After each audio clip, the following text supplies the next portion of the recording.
Good morning, everyone, and welcome to the Lumos Diagnostics fourth quarter FY24 update. Today we have the CEO, Doug Ward, with us. Doug's in Chicago at the moment. Welcome, Doug. Yep. Hi, everyone. Thank you, George. We also have Barrie Lambert, CFO. Welcome, Barrie. Thanks, George. Morning, everyone. And Paul Kase, Senior Vice President, Commercial, who's also in Chicago with Barrie today. Good morning, or good evening, Paul. Yeah, thanks, George. We've got the presentation today. For anyone that wants a copy of it, it is available on the ASX platform. So the format for today is that the Lumos team will speak for the first 15 to 20 minutes, and then we'll open it up to question and answer. If you'd like to ask a question, please click on the tab below and type your question into the text box, and I'll ask that question on your behalf. And I would now like to hand it over to the Lumos team. Okay, terrific. Thank you very much, George. Greatly appreciate it. Good morning to everyone there in Australia. Again, Doug Ward, CEO here at the company. Let's go down to the agenda slide, if we could, George. So, we're very, very pleased to present today's overview of our quarterly results. Overall, I just begin by saying thank you to the organization and to the board and to all of our terrific investors for all of their support over this last quarter. I think the performance has been wonderful for Lumos in this last quarter. And we're very, very excited to go through a few of the highlights with all of you here. So we'll just go through this agenda real quick here. I'll do, for new investors who really don't have a deep knowledge of who Lumos is, I'll just spend a few minutes to go through that and give a quick overview. Spend a slide on our key highlights that were listed in the quarterly announcement. Barrie will give a slide on our financials. We'll talk a little bit on the services business. Paul will then give a few slides on our product area, and then we'll wrap up with an overview of the key priorities that we'll focus on for the fiscal 2025 fiscal year, and then wrap up with any questions that you all may have. So let's go down a couple of slides, if you don't mind, George. So first of all, again, for those of you who are unfamiliar with Lumos, listen, Lumos Diagnostics is a medical device company that is really focused on trying to bring highly differentiated products to the point of care, closer to the patient, and ultimately looking to transform the practice of medicine with our branded products. In addition to that, we also have the ability to act as a contract developer or manufacturer, or even as a commercial partner for other organizations. And we will be talking about that. So from a standpoint of overall, right, we have our two products, Beverdex and Virodex. Paul's going to talk about the commercialization efforts ongoing with those from a global perspective. I'll give a little bit of an update on some of the good work that's been completed with the Hologic agreements. Next slide, George. So one of the reasons why I joined Lumos 2 years ago was really because of what I consider a pretty formidable organization from a leadership standpoint, from the employees at the organization, but also because of the competencies and the abilities of this organization to offer what I call a one-stop shop. So diagnostics can be a fairly fragmented market, and especially in areas like point of care. Sometimes you'll have people who focus on manufacturing or just early development. Some people focus on instruments, whereas others will focus just on, like a CRO where they'll do trials and so forth. We are very, very, very fortunate although we're a small organization, we actually have everything needed to bring products to market, both for ourselves with our branded products as well as others. Those things include, as you see here, the whole aspect of ideation with early development, also late stage development and manufacturing. And ultimately, we also have a very, very nice clinicals and regulatory group that can ultimately get us the FDA and other healthcare authority approvals and clearances in order to ultimately commercialize products in this highly regulated environment. So very, very proud of the offering that we provide, and we're able to do that for ourselves, but also for our strategic partners to bring their products to market. Next slide, George. So the way that we ultimately monetize these areas are ultimately as our own test, which we commercialize and sell, but also as a contract developer and/or manufacturer. So we're able to ultimately charge to do early development, the ideation for others, manufacture their products and sell them to them at a transfer price. And ultimately, we also can do IP agreements because we have a wealth of IP, both from a reagent standpoint, but also from an instrumentation, and we can commercialize products. So that gives us multiple ways that ultimately we can monetize those four buckets, if you will, that were on the previous slide. Go ahead, George. Next slide, please. Next one, highlights. So, as I said, listen, everyone, I feel great about the quarter that we just had. That's 2 quarters in a row, quite frankly, right? Cash flow positive positions, and we feel terrific. I remember when Barrie and I were doing our non-deal roadshow, back several months ago in Australia, and we did the first half review. In our revenue line was, significantly depressed, which is what we had said. Hey, we expected that, but we also expected to have a terrific second half to the year. And I'm really, really proud of the organization, pleased with our performance, and that we've had 2 terrific quarters in this latest quarter. Just wonderful from a receipt standpoint, as you see here, 7.4 million, actual unaudited revenue of 4.3, and a cash flow of 3.1 million. So very, very strong, I think, overall performance with significant year-on-year growth in key areas like our service business, and we delivered on that first Hologic milestone in this last quarter to help contribute to that 21% quarter-on-quarter growth that we had. And then as you've seen from a number of recent announcements that Paul has been able to put together globally to bring, Henry Schein, to bring more products to more geographies going forward. And Paul's going to talk more about that as we go. So overall, terrific quarter from our perspective. And we're feeling very, very good that it's going to, be a good stepping stone into our fiscal 2025. And I'll talk about those priorities at the end. Next slide, please.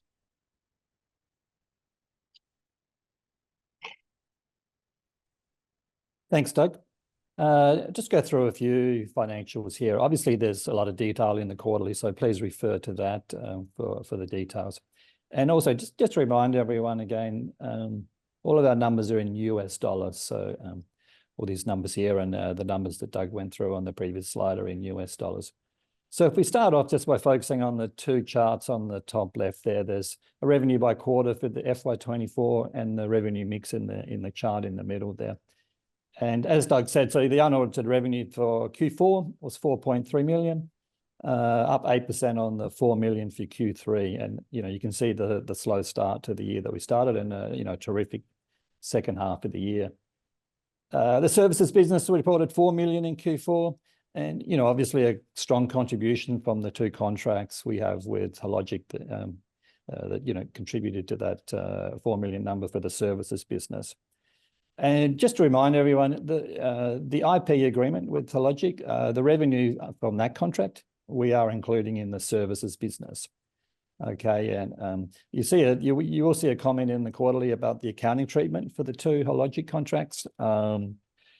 Yeah, we've discussed that with the auditors, and the 2 contracts are intrinsically linked. The IP agreement is not really a distinct agreement, so the both are needed to deliver the new FFM product for Hologic.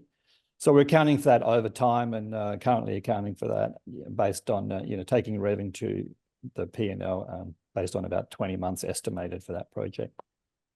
Product revenue was 0.3 million in the fourth quarter, a little bit lower than the third quarter as expected. But overall for the FY24, product revenue was up 300% on the previous year. As Doug said, positive cash generation for Q4, 3.1 million.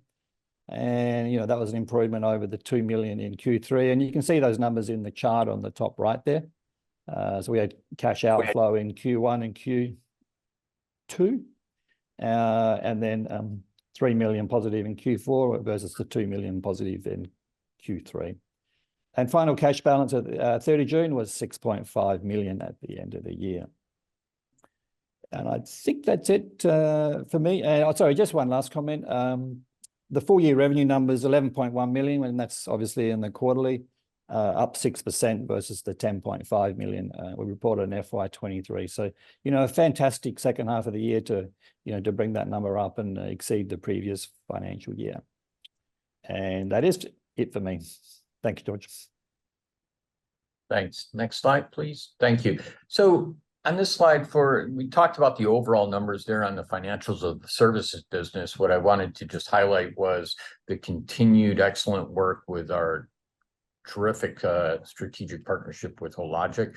For those of you, again, new to Lumos, we signed this agreement, I think it was in January of this calendar year. And that consisted of these 2 agreements, the development agreement as well as the IP agreement. And really the key item is that Hologic they're a global market leader in women's health. They have this FFM product that they are the only supplier in the US of this product. And they're a market leader in this area and in women's health. So we're very pleased to take that current franchise that they have, and we're updating it. It's an old product based on older hardware and reagents, and we're updating that to new generation capability. So this quarter we announced that we completed the phase 1 and we secured the payment of 0.4 or $400,000 for that phase 1 completion. And I'd just say that phase 2 is going extraordinarily well. I would say at this stage, right, we believe that we're significantly along in that part of the development process. And I would just comment that we probably think that we probably can wrap that up over the next, let's call it 60 days or so, or 90 days before the phase 2 would be completed. So we're feeling very, very bullish about the activity. And then we'll get on to that final phase of the development agreement with Hologic. So great news to give everyone on the strategic partnership that we have with these guys. Go ahead, next slide, please. And Paul, I think we're going to give it over to you now. Great. Thank you, Doug. And thank you for everyone who's participating in the webinar to allow me the time to present our commercial operations update. I've got some positive news. And so let me first start with Henry Schein. First, as noted at one point before, Henry Schein is the world's largest provider of healthcare solutions to office-based dental and medical practitioners. They're a major distributor, not small. And so there was immediate interest from Henry Schein when we first obtained our 510(k) clearance for FebriDx. back in July of last year. And basically because it is a rapid point of care respiratory test, delivers results of bacterial versus non-bacterial up to 10 minutes from a finger stick, a blood sample. So it was right in Henry Schein's wheelhouse, if you will, on where their markets are, where their reps are selling. And so what normally takes upwards of 9 months to a year, we're able to truncate from a time frame to sign them to an agreement in the US and earlier this year in February to distribute FebriDx.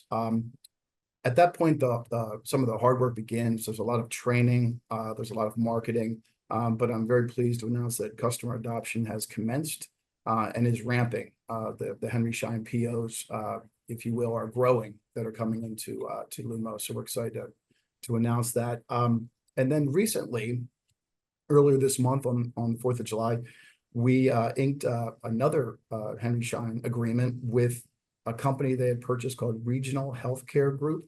And this company is now, with this executed agreement, is selling FebriDx in Australia and New Zealand.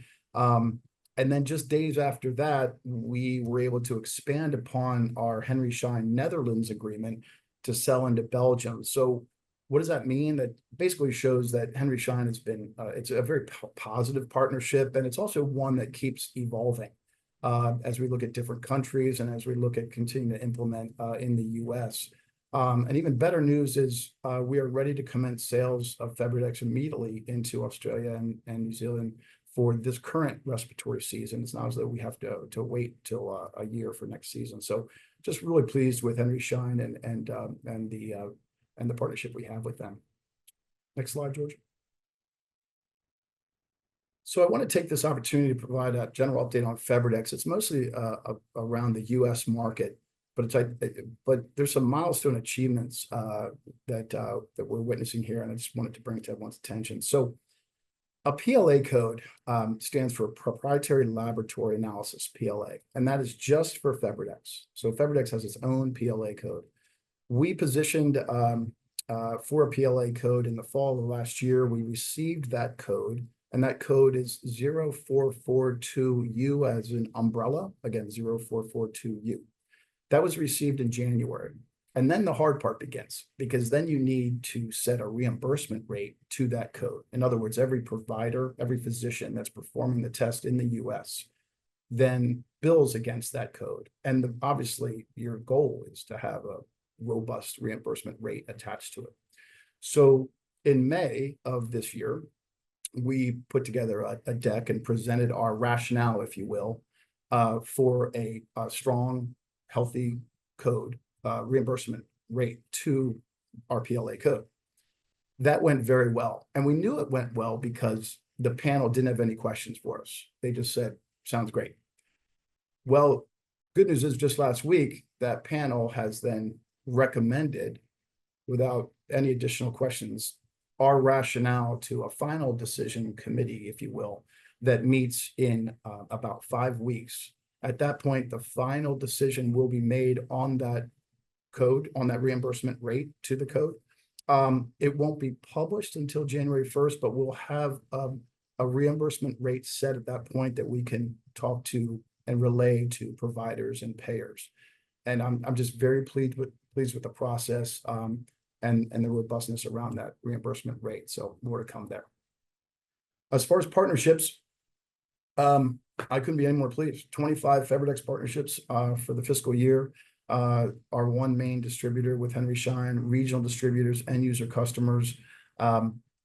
We are still engaging in conversations with major distributors as well as commercial partners. So more to come there. Those conversations are comprehensive, but positive. I also wanted to make note of the fact that we have experienced an immediate, lately, let's say the last 6 to 8 weeks, an impact of adoption of FebriDx in the university student health market. So in the US, you have obviously very large colleges and universities, and many of those clinics on the campuses of those universities are able to, they have moderate or shall we say highly complex labs. And so FebriDx, it seems, is fitting in nicely there. And the reason why I believe there's an adoption that's occurring right now is those clinical labs have the ability to adopt a test before, if you will, it's like the calm before the storm, before most of the students return to campus in September. And then, of course, right after that, you have respiratory season begins. And so we're really pleased with a somewhat, I guess, niche market, but it's not a small one. It's actually a very large market. So we're excited about that. I did want to spend a minute too to talk about FebriDx customer resources, and you all might be wondering, like, what are you talking about? Well, the fact is, if someone calls our customer service right now and says, please send me 10 kits of FebriDx, I want to start testing tomorrow. As a moderate test, and it's not just FebriDx, it's all moderately complex tests, there are additional requirements that are needed before testing begins. And so first you work hard to gain the interest out of our targets, right? At that point, then you have to deliver on some of these resources. So I'm pleased to announce that our validation panels, which are basically, as they say, you have to validate any customer who wants to test for FebriDx in the US has to go through a validation based on the moderate complexity of the test. And it's usually about a day or two, but it's a separate SKU that they have to validate the training and the product and how it's functioning, their workflow, before they can go live and start testing. Also, proficiency samples, and proficiency sampling in the US is based on, simply put, it's a quiz that's done 2 to 3 times a year. You have to develop an SKU with a Proficiency Institute, which we've aligned with API. And so it basically helps the customer basically show that they're proficient in running the test and that they're achieving the results that are accurate based on the answer key. And so really pleased that marketing has, and basically our entire commercial operations team has delivered upon those, and customers now can place POs and quickly start bringing in revenue for the company. And finally, our clinical trials, we're working right now to extend the label in the US for FebriDx from the current moderate complexity, which I think I've just mentioned some of the hurdles, if you will. They're not restrictions, they're just hurdles, but we're now looking to include the CLIA waive settings as part of that label. Not only does that greatly expand the market from about 20,000 targets, if you will, offices, physician offices, to over 260,000. But it also takes away, now back to my point, someone calls, you have a CLIA waive test and they want 10 kits ordered and they want to start testing the next day, they can do so as a CLIA waive test. So there's really a lot of energy behind starting our clinical trials, and we're really happy to extend that label, work to extend the label. So next slide, George. And finally, ViroDx, I'm really proud of, Doug, did you have a question? Some other question? Okay.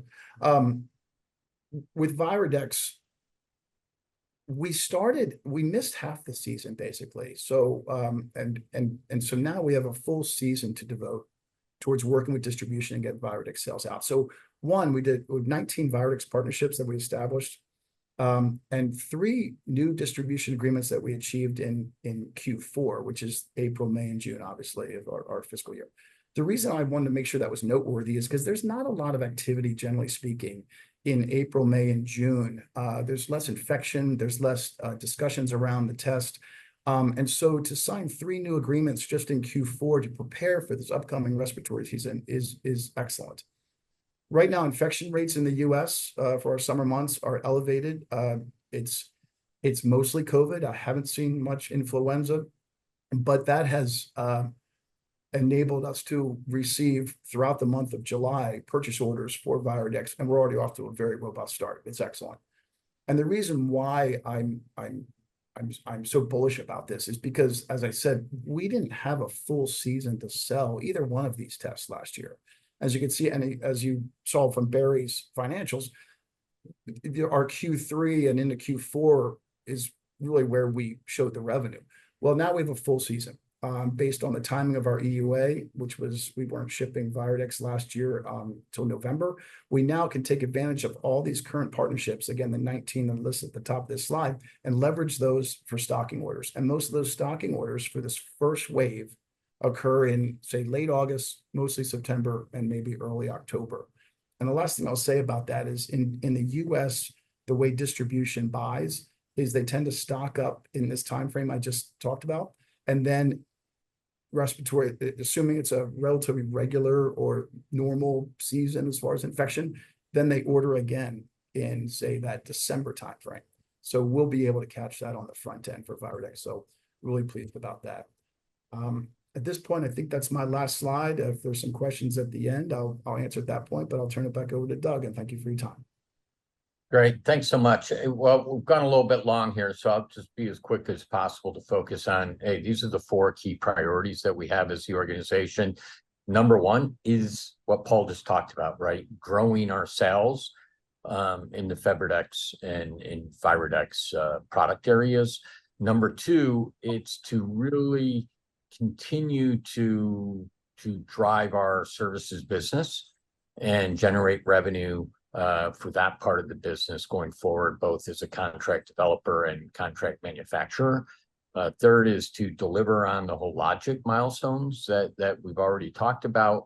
And lastly, right, we'll continue to look to focus on driving additional regulatory approvals or clearances. We'll be looking to hopefully advance our opportunities around getting FebriDx CLIA waived, and we'll continue to drive for both commercial partnerships, but also for other strategic partnerships with other large diagnostic companies in 2025. So overall, great quarter in Q4, and very much looking forward to, delivering on our priorities for 2025. So with that, we'll hand it over to you, George, to help us with any questions that may have come in. Great, thanks, Doug. Again, just to remind everyone, if you'd like to ask a question, just click on the Q&A tab below in the ribbon and type in your question there. We did have a few questions come in via email in the last couple of days, so I'll start with those. This is probably one for Paul.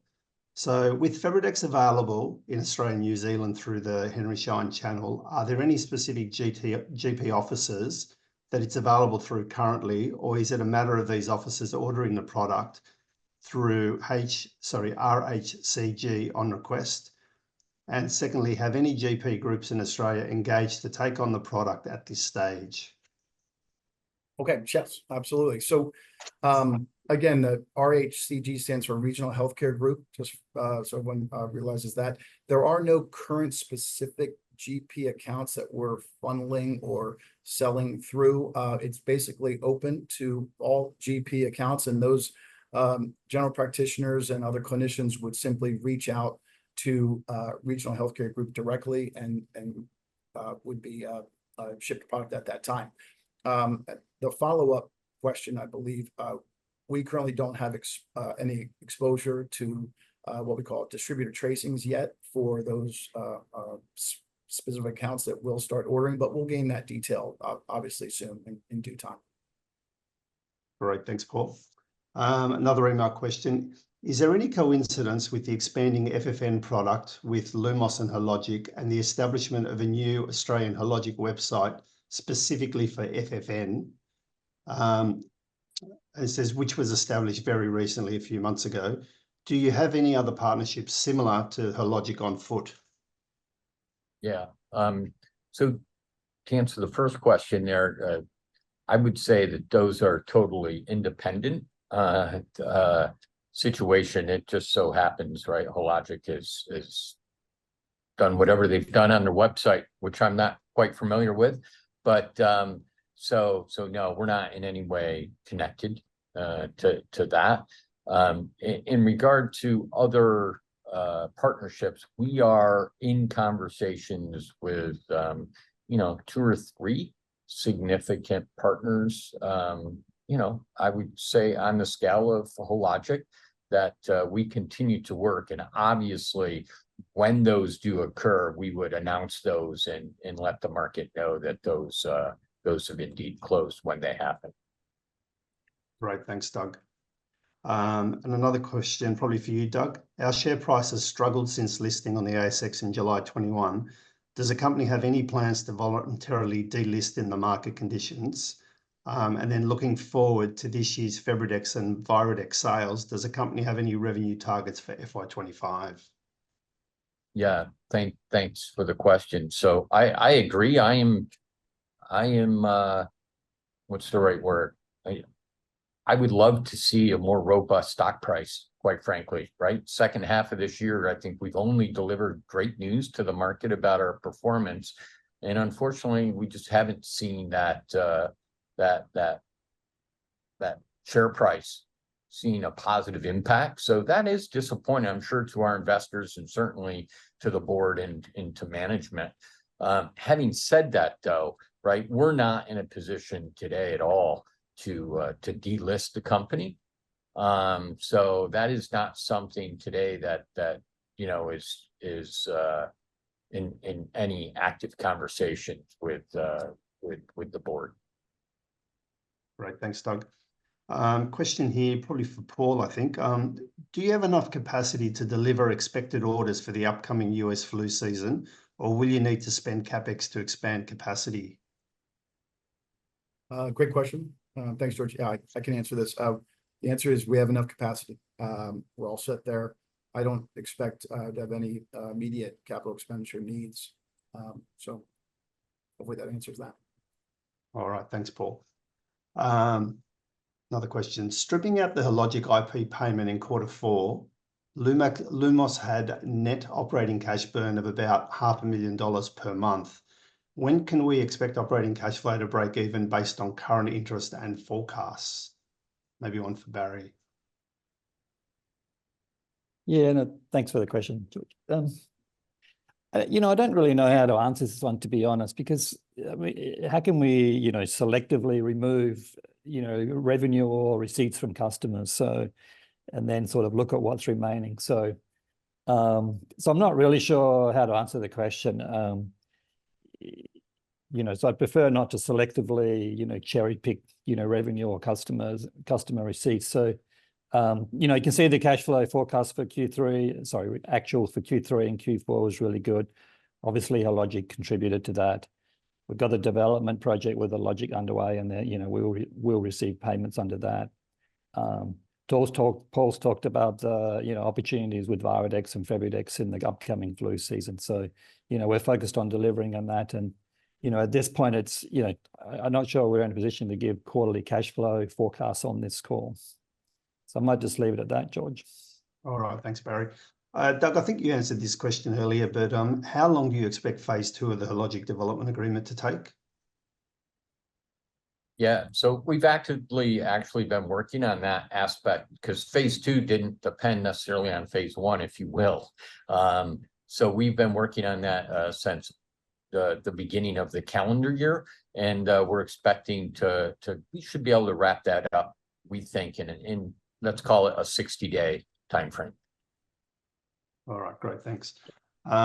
Here's one for you, Barrie. I'm not sure that you can answer this one, but can you please supply expected revenue for Febridex in FY25? You give me all the hard ones, George. Is that what's going on? Look, as Paul said, I mean, we really only got to market, you know, most of the way through this last flu season. Now, this flu season coming up in the US, we've got the benefit of, you know, a full season. We already have those customers on board and the distribution agreements that Paul talked about. So, I mean, we are very excited and, you know, bullish about the opportunities, but I don't think we're, you know, in a position to provide a revenue guidance for those two products. I mean, they're new products to market, and, you know, it wouldn't be right for us to put a number on the table just today. So we are bullish and, you know, we are positive about the opportunities, but I don't think we can put a number out there at the moment. All right, great. Just a reminder to everyone, if you'd like to ask a question, just click in the Q&A tab. Just one question left by the looks of it at this stage. Should we expect, this is probably one for Doug, should we expect any in-house products to be commercialized this financial year? Yeah, easy one. The answer is no. Not because we don't want to, but if you can appreciate, to get through the regulatory cycle, right, it takes significant time and money to bring a product to market. And we have no products that are ready to be launched here in the next year. So, you know, we'll let people know about as we get closer to those products making it to market, but no new ones in fiscal year 2025. All right, excellent. All right, there appear to be no more questions. Doug, I don't know if you want to make any closing remarks, or do we just leave it there? Yeah, no, hey, thank you everyone for being on the call. We greatly appreciate your support. We're very, very bullish and excited about the quarter just ended, but equally bullish about going forward here in fiscal 2025. And, you know, we do plan to be out there, Barrie and I, in Melbourne and Sydney I think in the late September timeframe. So we'll look forward to coordinating with everyone at that time. So thank you so much for being with us this morning. Excellent. All right. Well, to Doug, Barrie, and Paul, thank you for your time today, and for everyone that participated, thank you. You can all please click out now. Thank you. Bye-bye. Thank you. Thanks, everyone. Thanks.